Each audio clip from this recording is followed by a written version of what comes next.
भूत है, उसको पता नहीं क्या क्या सुंघा रहे थे और धुकनी उकनी लगा रहे थे और उसको खूब ऐसे ऐसे कर रहा था। वो कहे बड़ा ढीठ भूत है, इतना आसानी से छोड़ेगा नहीं। हम खड़े होकर तमाशा देख रहे थे। फिर उसके बाद वो क्या कहता है, ये मुसलमान का भूत है। हम कहे क्या बात है, पहले तो जाति अब धर्म भी दूसरे परलोक में पहुंच गया, कितनी गजब बात है। और हम मान भी लेते हैं कि वो भूत जो है मुसलमान का होगा। क्या बात है, कितना आसानी से हमको मूर्ख बना लिया गया कि पहले तो भूत ही नहीं होता है, और अगर भूत होता है तो अब भूत की जाति और भूत का धर्म भी होने लगे। दूसरी दुनिया तक इन लोगों ने हमको भूत प्रेत में धर्म के भाव में उलझा दिया, और हम वही बाबा का झाड़ू खाते हैं, और झाड़ू खा के वो हमको 20 रुपया 25 रुपया में एक तो गंडा ताबीज दे देगा और कहेगा ले आओ 100 रुपया निकाला। झाड़ू खाने के बदले में 150-200 रुपया खर्चा करने वाला समाज केवल आप और हम ही हो सकते हैं, दूसरा कोई नहीं हो सकता।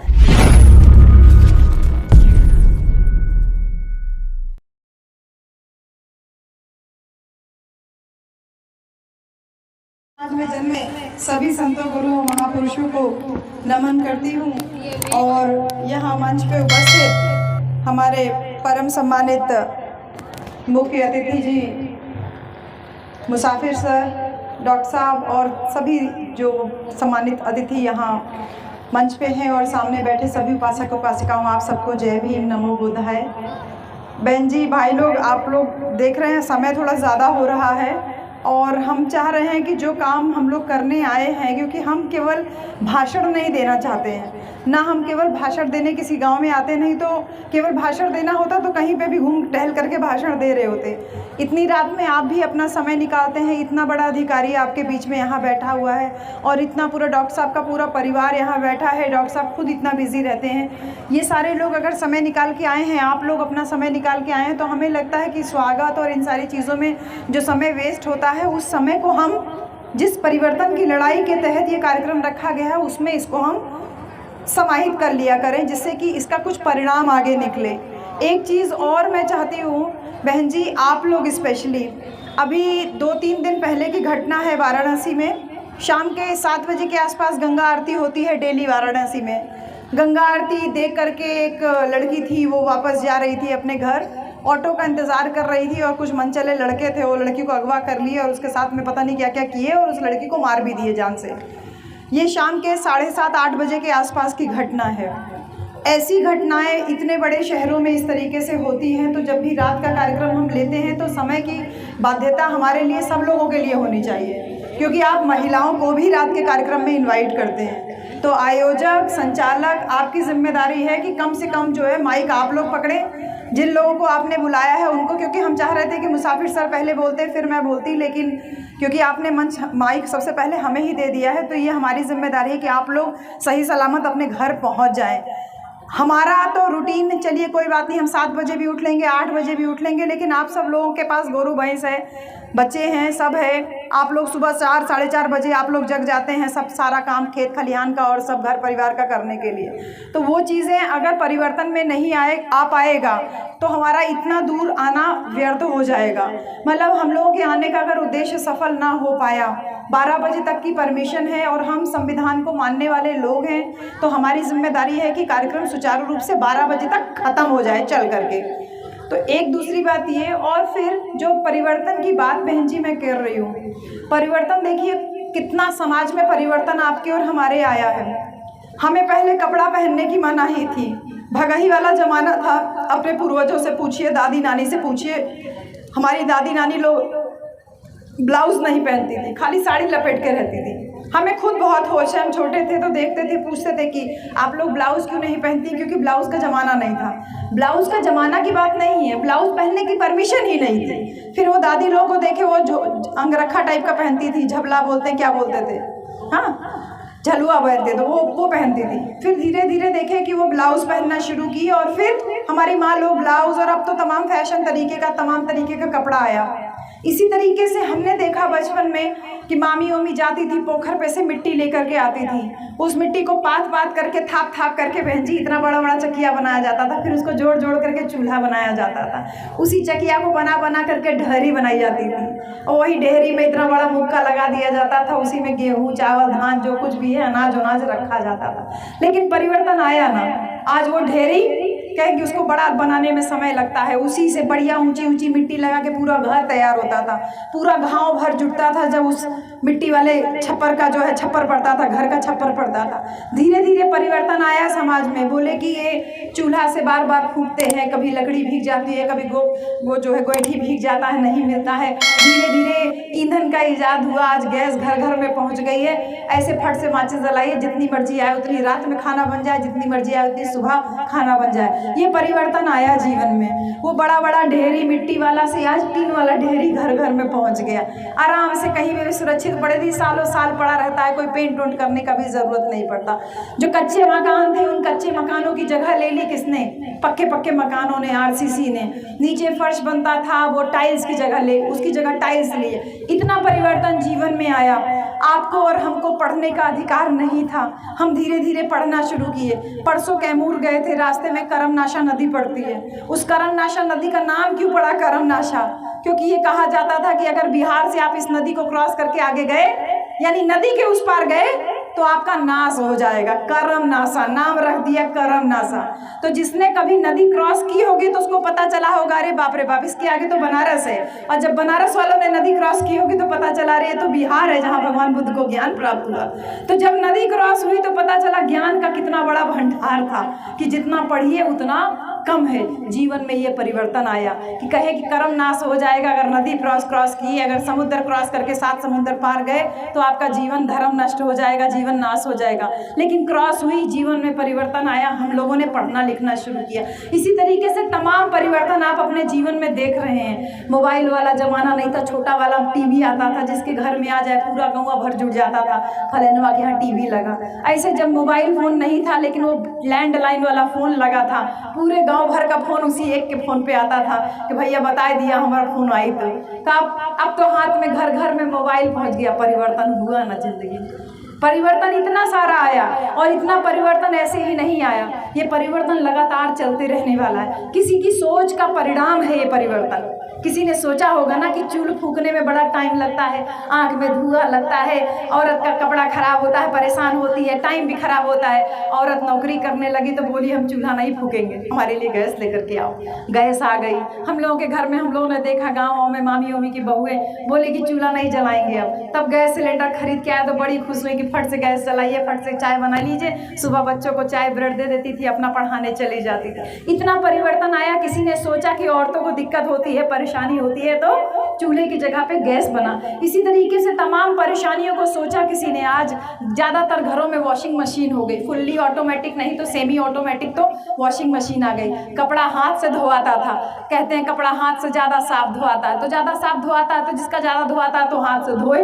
लेकिन हमको सुविधा होने लगी, मशीन में कपड़ा डाल के धोने का है, लगा दीजिए, उसके बाद तब तक अपना दूसरा काम कर लीजिए, कपड़ा सूख जाए उठा करके डाल दीजिए। किसी ने सोचा ना कि कपड़ा हाथ से धोने में समय लगता है, मशीन में धुला लेगा तो उतनी देर में 2 काम हम कर सकते। किसी ने सोचा ना कि बरदौरी होती थी, कितना सारा परिवर्तन आया। अब गाय के लिए भी हम वो छप्पर का घर इस्तेमाल करने लगे जो छप्परों के घर में हम लोग खुद रहते थे। ये परिवर्तन आया।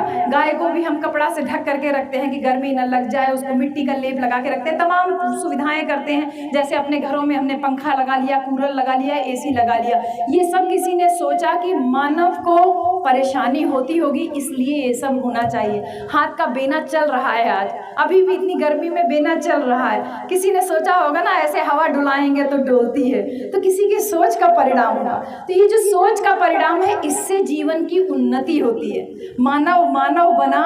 किसी ने सोचा कि फल जो है हमेशा पेड़ में से नीचे ही क्यों गिरता है, ऊपर क्यों नहीं जाता। कोई लेटा होगा ना, किसी के ऊपर फल गिरा होगा तो उसने सोचा होगा कि सारा कुछ नीचे ही क्यों चलता है, हम हवा में उड़ क्यों नहीं पाते, ये पंछी कैसे हवा में उड़ते हैं। किसी ने सोचा होगा ना। तो जिसने सोचा होगा उसने अपने दिमाग में वैज्ञानिक सोच डेवलप किया ना, तब उसने हवाई जहाज बनाया कि जैसे चिड़िया उड़ती है तो वैसे ही चिड़िया की तरह पंख होना चाहिए, चिड़िया की तरह बॉडी होनी चाहिए, और चिड़िया की तरह ईंधन होना चाहिए। तो किसी ने सोचा तो हवाई जहाज बना। आज हम लोग फट से उड़ करके 10-12 घंटे की जर्नी करके आप लंदन अमेरिका तक पहुंच जाते हैं। ये सब सोच का परिणाम होता है। ये सोच आपको हमेशा आगे बढ़ाती है। लेकिन कुछ लोग ऐसे भी हैं आज, कुछ लोग आज ऐसे भी हैं जो ये नहीं चाहते हैं कि आप और हम तरक्की करें, आप और हम उन्नति के रास्ते पे आगे जाएं। हमने कितनी तरक्की की। हमारे पूर्वजों का समय देखिए कि बुद्ध के समय से, बुद्ध एक पहले वैज्ञानिक थे जिन्होंने कहा कि कोई भी जीवन में ऐसी घटना नहीं होती है, क्योंकि ये बुद्ध जयंती का ही समारोह है, भले इसका टॉपिक आपने कुछ भी रखा हो, लेकिन ये कार्यक्रम तो भगवान बुद्ध की जयंती के अवसर पर रखा गया। बुद्ध ने कहा कि सोचो, बुद्धि का प्रयोग करो, बुद्धं शरणं गच्छ। बुद्ध पहले वैज्ञानिक हुए जिन्होंने ये कहा कि कोई भी काम बिना कारण के नहीं होता है।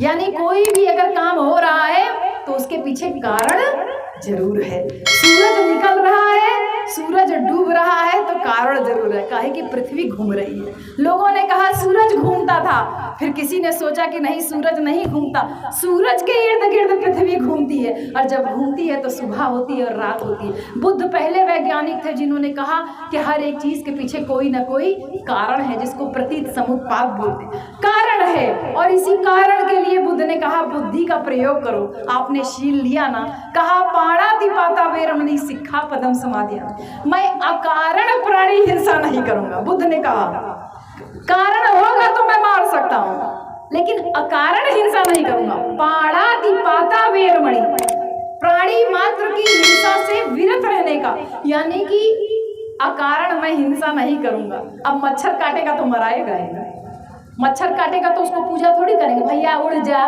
उड़ जा उड़ जा, ऐसे थोड़ी है। अब दुश्मन अगर सीमा पे ना लगा हो तो दुश्मन देश हमारे देश पे कब्जा ना कर लेगा। तो अकारण हिंसा नहीं हो करेंगे, लेकिन कारण अगर होगा तो हम हिंसा कर सकते। बुद्ध ने पहली बार सिद्धांत दिया कि बुद्धि का प्रयोग कीजिए, झूठ मत बोलिए, हिंसा मत कीजिए, व्यभिचार मत कीजिए, नशा मत कीजिए और चोरी मत कीजिए। बुद्ध ने कहा बुद्धि का प्रयोग कीजिए, और बुद्धि किसमें लगाइए? बुद्धि अच्छे काम में लगाइए। बुद्ध के बाद सम्राट अशोक आए। सम्राट अशोक ने अपनी बेटी बेटा सबको भेज दिया कि जाओ बुद्ध की शिक्षाओं का प्रचार प्रसार करो। बुद्ध पहले वैज्ञानिक हुए, उनके वैज्ञानिक कारणों का, उनकी वैज्ञानिक खोज का लोगों के बारे में लोगों को बताओ कि इसी मन से हम दुखी होते हैं। बुद्ध ने जो कहा कि हम सुखी हैं, हम दुखी हैं, ये हमारा मन डिसाइड करता है। बहन जी, इसी मन से ना हम संतुष्ट होते हैं ना, इसी मन से संतुष्ट होते हैं और इसी मन से सोचते हैं अरे उनका तो 4 मंजिला बन गया, तू निठल्ला कुछ नहीं करता, देखा हमारा छप्पर का छप्पर रह गया। अरे छप्पर रह गया, लेकिन कम से कम सुख शांति से घर में थे। लेकिन वो पता नहीं कहाँ से पैसा कमा करके उसका 4 मंजिला बन गया, उसको दुनिया भर का बीमारी घेर लिया, ना उसका बच्चा ठीक से पढ़ रहा, वो अलग परेशान। लेकिन उसको देख के हम अपने घर में परेशान कि उसका 4 मंजिल बन गया, हमारा एक छत तक नहीं लग पाया। बुद्ध ने कहा मन से ही सारा दुख उत्पन्न होता है। मनोपुंगमा धम्मा मनो सेठा मनोमय, मन से ही सारी चीज उत्पन्न होती है, मन से ही सारी चीज खत्म होती है। बुद्ध के इस सिद्धांत को सम्राट अशोक ने कहा कि जाओ जा करके प्रचार प्रसार करो।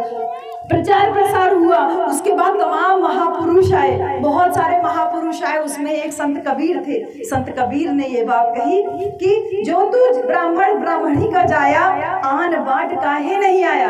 बुद्ध की बुद्धि का प्रयोग किसी ने सही मायने में किया तो संत शिरोमणि गुरु रविदास महाराज और संत कबीर दोनों एक ही समय पे जन्म लिए और एक ही जगह पे जन्म लिए, और दोनों ने ये कहा, किसी ने कहा कि इंसान जो है मुंह से पैदा होता है, किसी ने कहा कि इंसान पैर से पैदा होता है, पेट से पैदा होता है, पैर से पैदा होता है। लेकिन आपको और हमको पता है कि इंसान कैसे पैदा होता है। इंसान का मतलब औरत और आदमी। सोचिए उस समय में 1433-35 के आसपास संत कबीर कह रहे हैं कि अगर तू श्रेष्ठ है, अगर तू ब्रह्मा के मुंह से पैदा हुआ है, जो तू ब्राह्मण ब्राह्मणी का जाया, आन बाट काहे नहीं आया। अगर तू ब्राह्मण है, अपने आप को श्रेष्ठ कहता है, अपने आप को ऊंचा कहता है, अगर तू ब्राह्मणी के पेट से, अगर ब्राह्मणी के ब्रह्मा के मुख से पैदा हुआ है, तू अगर अपने आप को ऊंचा इसलिए कह रहा है, तो तू दूसरे रास्ते क्यों नहीं पैदा हुआ? तू उसी रास्ते क्यों पैदा हुआ जिस रास्ते बाकी सारे मनुष्य जन्म ले। कितनी बड़ी बात है। संत कबीर कह रहे हैं जो तू ब्राह्मण ब्राह्मणी का जाया, आन बाट का ही नहीं आया।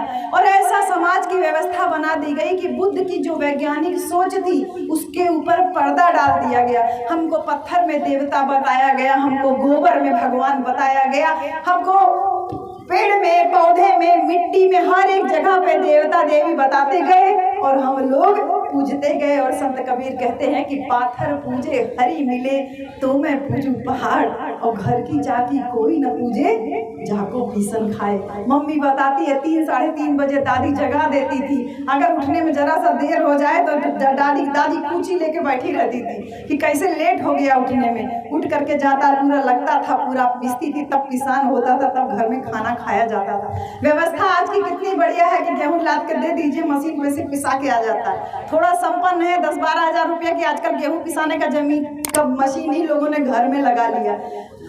संत कबीर कह रहे हैं पाथर पूजे हरि मिले। अगर पत्थर पूजने से भगवान मिलते हैं तो मैं पहाड़ पूजता हूँ। और घर की चकिया वो भी तो पत्थर की ही बनी है, उसको तो कोई नहीं पूजता है। जाको पीसन खाए, जिसका पीसा हुआ हम खाते हैं। कितनी बड़ी बात कह रहे हैं कि अपनी बुद्धि का प्रयोग कीजिए। ये बार बार संत गुरु महापुरुष आकर के आपको बता रहे हैं। कहते हैं लाडू लावन लापसी पूजा चढ़ल अपार।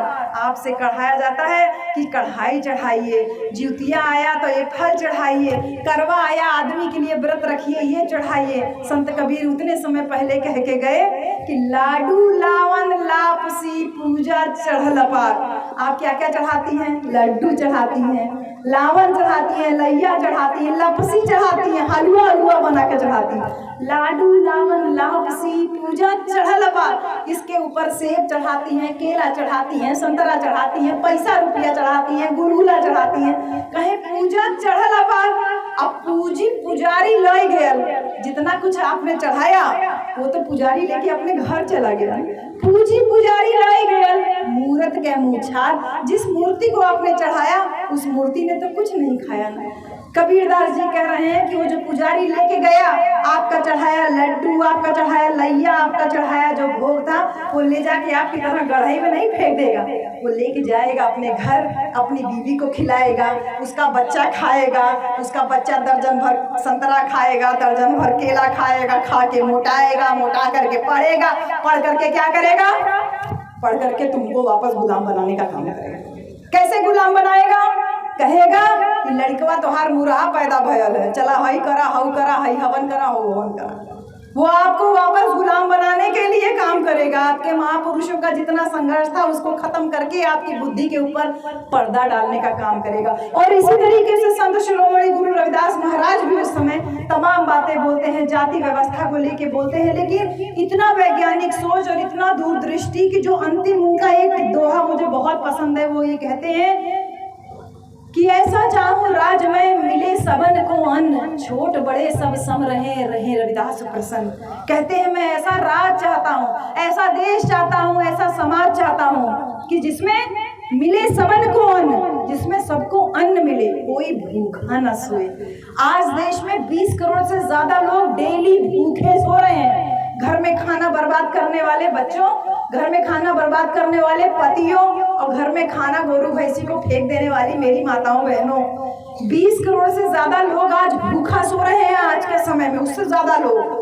और हम खाना उठा करके इधर उधर फेंक देते हैं, कहते हैं अच्छा नहीं बना है, बेकार बना है। संत शिरोमणि गुरु रविदास महाराज कह रहे हैं कि मैं ऐसा राज चाहता हूँ जिसमें सबको किसी को भूखा ना सोना पड़े, सबको अनाज मिले, छोट बड़े सब सम रहें, छोटे बड़े जो हों वो सारे लोग एक समान रहें और रहे रविदास प्रसन्न। तभी रविदास महाराज खुश रह सकते हैं जब सबको ऊंच नीच में किसी को ना बांटा जाए, सब लोग एक बराबर रहें। ये सोच थी वैज्ञानिक की ऐसा राज हो सकता है एक दिन। और इस सोच को जो है बाबा साहब डॉक्टर भीमराव अंबेडकर ने जब काम किया, उसके पहले ज्योतिबा फूले छाऊ जी महाराज ने जब काम किया, तो संविधान लिख करके बाबा साहब ने उस सोच को आपके सामने लेकर के आए। हमारे ऊपर इतना ज्यादा निर्योग्यताएं लादी गई थी, हमको इतना प्रतिबंध किया गया था कि भगाई वाला जमाना था, कपड़ा नहीं ठीक से पहनने को मिलता था। आज 5 मीटर साड़ी लपेट के घूमते हैं, सर पे से तनी पल्ला हट जाता है तो लाज आने लगती है। क्यों?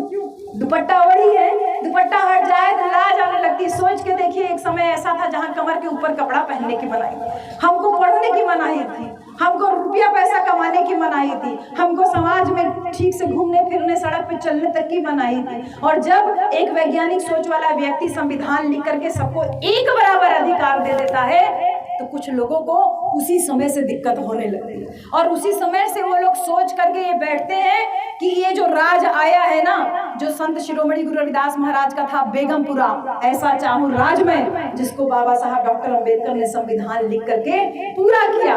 बुद्ध की सोच को, बुद्ध की वैज्ञानिक सोच को बाबा साहब ने संविधान के द्वारा लिख करके पूरा किया कि अगर आप हिंसा करते हैं, किसी को मारते हैं तो दफा 302 लगती है, बुद्ध का पहला सिद्धांत। बुद्ध का दूसरा सिद्धांत, चोरी करेंगे दफा 420 लगेगी। बुद्ध का तीसरा सिद्धांत, व्यभिचार यानी किसी औरत या आदमी के साथ गलत काम अगर होगा तो उसके साथ धारा 376 लगेगी। बुद्ध के सारे पंचशील सिद्धांत पे बाबा साहब डॉक्टर अंबेडकर ने पूरा संविधान लिख दिया। उसी समय से कुछ लोग लगातार लगे थे कि आपको वापस गुलाम बनाना है, और वो लोग लगातार काम कर रहे हैं। मैं जो बात कह रही थी मैं उसी बात पे वापस आ रही हूँ। बहन जी, हम रात रात में कार्यक्रम कर रहे हैं, आते हैं मंच से बोलेंगे, बोल करके चले जाएंगे। क्या इन बातों का बहुत ज्यादा परिवर्तन आपके जीवन पे होगा?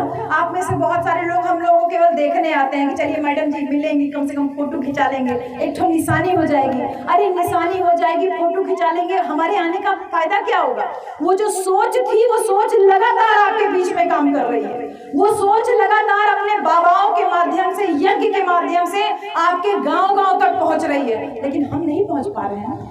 हम तो पता नहीं कितने समय के बाद में माहौल में दोबारा आए हैं ना आपके पास में। साल भर से ज्यादा मुझे लगता हो गया होगा जो आप लोगों से मुलाकात हुई है। हम साल में आपके पास एक बार आ रहे हैं, लेकिन जिन लोगों ने कसम खाई थी कि ये भगही लपेटने वाले, ये अछूत समाज के लोग, ये शूद्र समाज के लोग जो आज धागा बांधे अपने आप को बड़े बड़ा आदमी समझ रहे हैं, जितने भी ओबीसी समाज के लोग अगर यहाँ बैठे हैं, अगर आप अपने आप को बहुत ऊंची जाति का मान रहे हो तो आप लोगों को विशेष टारगेट किया है उन लोगों ने। वो लगातार लग करके आपके बीच में जोगी बाबा और पता नहीं कौन कौन से बाबा लोगों को लगा रखा है सत्संग में, और सत्संग में ये लोग जाते हैं, इनसे वो बाबा, वो छटांग भर का बाबा, वो क्या बोलता है कि अच्छा ये परेशानी है, चलो आज से नीली चटनी खाना शुरू कर दो, चलो आज से लाल चटनी खाना शुरू कर दो, आज से हरी चटनी खाना शुरू कर दो, तुम्हारा दुख दूर हो जाएगा। और ये तथाकथित पढ़े लिखे लोग हरी चटनी, नीली चटनी, पीली चटनी खाना शुरू कर देते हैं। एक मूर्ख बनाने के लिए व्यक्ति आता है आपके गांव में, यज्ञ करता है, आपको बोलता है कि ये कर दीजिए, ये कर दीजिए, आपका दुख दूर हो जाएगा। ये एकदम मूर्ख बने हुए चले जाते हैं। ठीक वैसे ही कहते हैं कि हमारी औरतिया के ऊपर भूत आता है। अरे भूत मेरे ऊपर कभी क्यों नहीं आता? हम चैलेंज कर रहे हैं आपके सामने, रात भी हो रही है और कहते हैं रात में भूत प्रेत बहुत ज्यादा घूमता है। हम रात भर पीपल के नीचे सोए बहन जी, हम रात भर नीम के नीचे सोए, रात भर बरगद के नीचे सोए, हमको कभी कोई भूत प्रेत नहीं नजर आया। हमको नजर आए कौन? तथागत गौतम बुद्ध नजर आए कि उसी पीपल के वृक्ष के नीचे उनको ज्ञान प्राप्त हुआ था। ये कौन सा भूत है जो आप लोगों को पकड़ लेता है? जो जोगी बाबा लोगों के पास में पहुंचते हैं, कहते हैं हमारे ऊपर भूत आवत है हमरे। और मजे की बात देखिए, ये भूत प्रेत तो दूसरी दुनिया में रहते हैं ना, जिनको हम लोग देखते नहीं। हम आपको बताएं कि बनारस में हमको एक ऐसा आदमी मिला जहां भूत उतारा जाता है। हम गए खाली देखने के लिए, तो हमें पता चला कि एक आदमी का भूत झाड़ा जा रहा था। तो वो क्या कह रहा है, बड़ा ढीठ भूत है, उसको पता नहीं क्या क्या सुंघा रहे थे और धुकनी उकनी लगा रहे थे और उसको खूब ऐसे ऐसे कर रहा था। वो कहे बड़ा ढीठ भूत है, इतना आसानी से छोड़ेगा नहीं। हम खड़े होकर तमाशा देख रहे थे। फिर उसके बाद वो क्या कहता है, ये मुसलमान का भूत है। हम कहे क्या बात है, पहले तो जाति अब धर्म भी दूसरे परलोक में पहुंच गया, कितनी गजब बात है। और हम मान भी लेते हैं कि वो भूत जो है मुसलमान का होगा। क्या बात है, कितना आसानी से हमको मूर्ख बना लिया गया कि पहले तो भूत ही नहीं होता है, और अगर भूत होता है तो भूत की जाति और भूत का धर्म भी होने लगे। दूसरी दुनिया तक इन लोगों ने हमको भूत प्रेत में धर्म के भाव में उलझा दिया, और हम वही बाबा का झाड़ू खाते हैं। और झाड़ू खा के वो हमको 20 रुपया 25 रुपया में एक तो गंडा ताबीज दे देगा और कहेगा ले आओ 100 रुपया निकाला। झाड़ू खाने के बदले में 150-200 रुपया खर्चा करने वाला समाज केवल आप और हम ही हो सकते हैं, दूसरा कोई नहीं हो सकता।